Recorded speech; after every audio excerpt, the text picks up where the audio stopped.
Hello friends, வணக்கம் and welcome to கோமோஸ் kitchen. நாம் இன்னைக்கு பார்க்க போகிற recipe quick tiffin box recipe தான். நம்ம இன்னைக்கு சாதம், தக்காளி குழம்பு, வாழைக்காய் பொடி மாஸ். சாதத்தை குக்கருக்குள்ள வச்சிடலாம், மூடிடலாம். ஒரு கடாயில் தண்ணி விட்டுருக்கேன். இந்த வாழைக்காய் வேகட்டும். பொடி மாசுக்கு நம்ம போட்டால் வாழைக்காய் வெந்துருச்சு பாருங்கள். குத்தி பார்த்தோம்னா நமக்கு தெரியும் வெந்துருச்சது. ஒட்டாமல் இருக்குது பார்த்தீங்களா. ரொம்ப குறைவாக வந்துருச்சுன்னா நம்ம அந்த கிரேட்டரில் போட்டு தூவ முடியாது. அதனால் இந்த ஸ்டேஜ்லேயே நம்ம ஆஃப் பண்ணி இறக்கி வச்சிடலாம். ஒரு மிக்சி ஜார் எடுத்துருக்கேன். மிக்சி ஜார் ஒரு 10 கான் பூண்டு, 10 பல்லு பூண்டு இதை சேர்த்துக்கிறேன். அப்புறம் ஒரு மீடியம் சைஸ் வெங்காயம் கட் பண்ணி வச்சுருக்கேன், அதையும் சேர்த்துக்கிறேன். ரஃப்பாக கட் பண்ணியிருக்கேன். அதை இதில் சேர்த்துடலாம். இது நல்லா அரைச்சிட்டு காமிக்கிறேன். அரைச்சிட்டு இருக்கட்டும். அடுப்பில் கடாய் போட்டுருக்கேன். எண்ணெய் விட்டுக்கலாம்.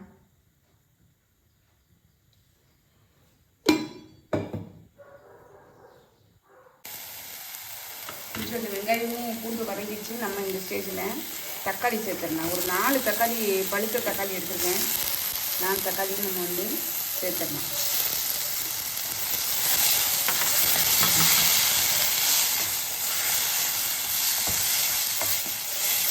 இதுக்கு தேவையான உப்பு சேர்த்து நல்லா வேக விட்டுருலாம். தண்ணி ஊற்றாமல் நல்லா வேக விட்டுருவோம். தேவையான உப்பு மட்டும் சேர்த்துக்கணும்.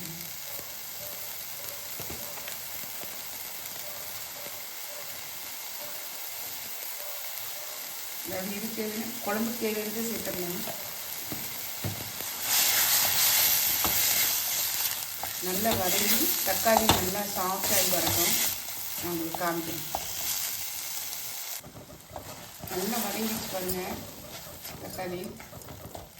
நம்ம இந்த ஸ்டேஜில் மசாலா சேர்த்துடலாம். மஞ்சள் தூள், குழம்பு மிளகாய் தூள் 1 டேபிள் ஸ்பூன் அளவு சேர்த்துக்கிறேன்.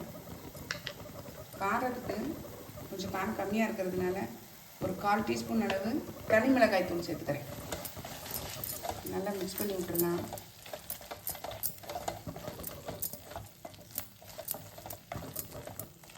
தண்ணி ஊற்றி தேவையான அளவு தண்ணி ஊற்றி நம்ம கொதிக்க விட்டுறலாம்.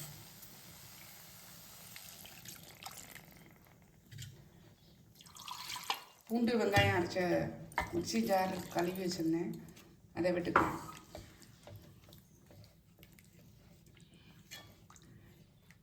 தேவையான அளவு கன்சிஸ்டன்சிக்கு தக்காளியை இந்த கிரேவி எவ்வளோ வரும் அப்படின்னு பார்த்து நீங்கள் ஊற்றி சரி பண்ணிக்கோங்க.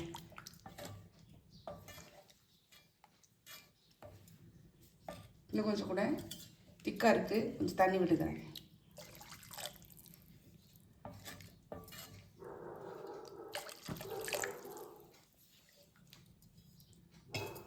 நல்லா கொதிக்கட்டும், காமிக்கிறேன்.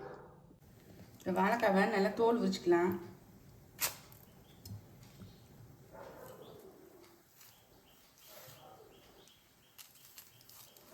தோல் உரிச்சிட்டு நம்ம கிரேட்டரில் போட்டு துருவிடலாம். உரிச்சிருக்காங்க. தோலெல்லாம் எடுத்துட்டேன். இப்போ நம்ம கிரேட்டரில் போட்டு துருவிடலாம்.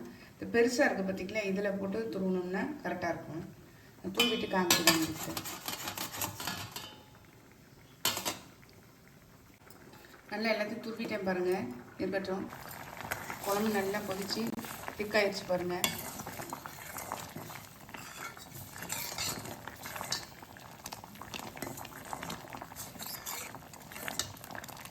கொஞ்சம் பழம் தக்காளி பழம் புளிப்பாக இருந்தது அப்படின்னா நாட்டு சர்க்கரை ஒரு 1/2 டீஸ்பூன் சேர்த்துக்கோங்க. எனக்கு இது இன்றைக்கி தேவைப்படல, அதனால நான் சேர்க்கலை. இதுவே திக்காக தான் இருக்குது. ஒரு சில சமயம் கொஞ்சம் தண்ணியாக இருக்கிற மாதிரி இருந்தது அப்படின்னா நீங்கள் கொஞ்சோண்டு அரிசி மாவு ஒரு 1/2 டீஸ்பூன் எடுத்து லேசாக கரைச்சி இதில் ஊற்றுனீங்கன்னா திக்காயிரும். இப்போ நம்ம கொத்தமல்லி தழை தூவி இறக்கிற வேண்டியதுதான். கொத்தமல்லி தழை தூவியாச்சு. நான் இப்போ இதை இறக்கிடுறேன். காலையில் டிஃபனுக்கு இட்லி ஊற்றிடலாம்.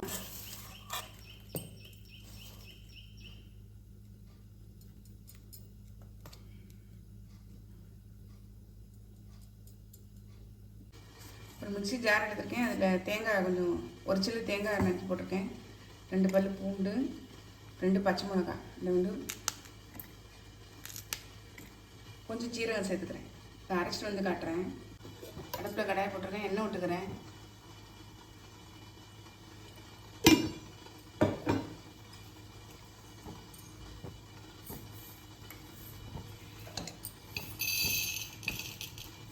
கடுகு சேர்த்துக்கலாம்.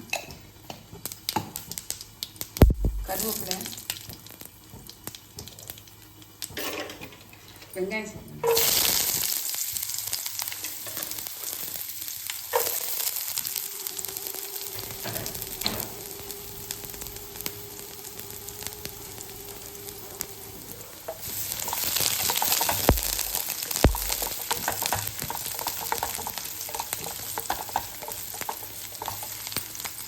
கொஞ்சம் வதங்கட்டும்.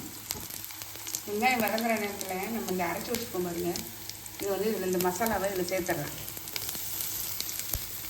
தேங்காய், பச்சை மிளகாய், ஜீரகம், பூண்டு சிம்மில் வச்சுக்கோங்க.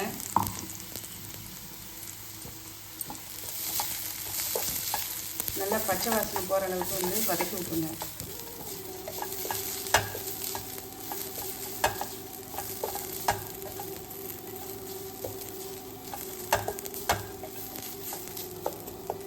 கொஞ்சம் வதங்கிட்டு காட்டும். வதங்கிச்சு பாருங்கள். நம்ம தூவி வச்சுருக்கிற இந்த இதை வாழைக்காய் இதை துருவெல்லாம் நம்ம இதில் சேர்த்துடலாம். தேவையான உப்பு சேர்த்துடலாம்.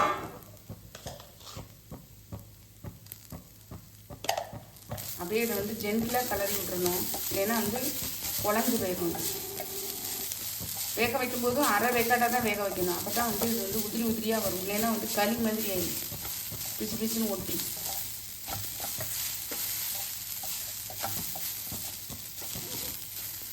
நீங்கள் இது தேங்காய் எண்ணெயில் செஞ்சீங்கன்னா கொஞ்சம் வாசனையாகவும் இருக்கும், டேஸ்ட்டாகவும் இருக்கும். ஒரு 2 நிமிஷம் இருக்கட்டும். இந்த மசாலாலாம் ஒன்றா சேர்ந்து வர வரைக்கும். என்னுடைய வாழைக்காய் பொடி மாஸ் பாருங்கள், சூப்பராக ரெடி ஆகிடுச்சு. நம்ம இப்போ டிஃபன் பாக்ஸ் ஃபில் பண்ணிடலாம். டிஃபன் பாக்ஸ் ஃபில் பண்ணிடலாம். சாதம்,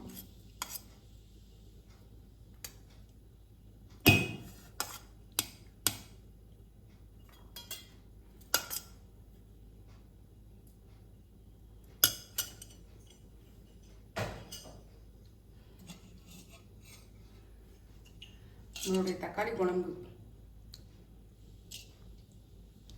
மணக்க மணக்க சூப்பராக இருக்கு பாருங்க.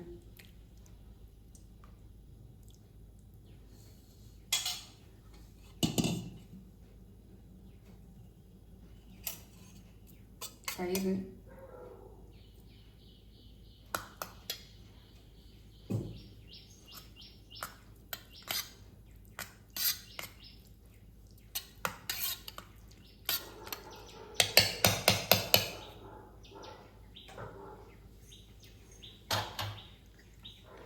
வாழைக்காய் பொடி மாஸ்,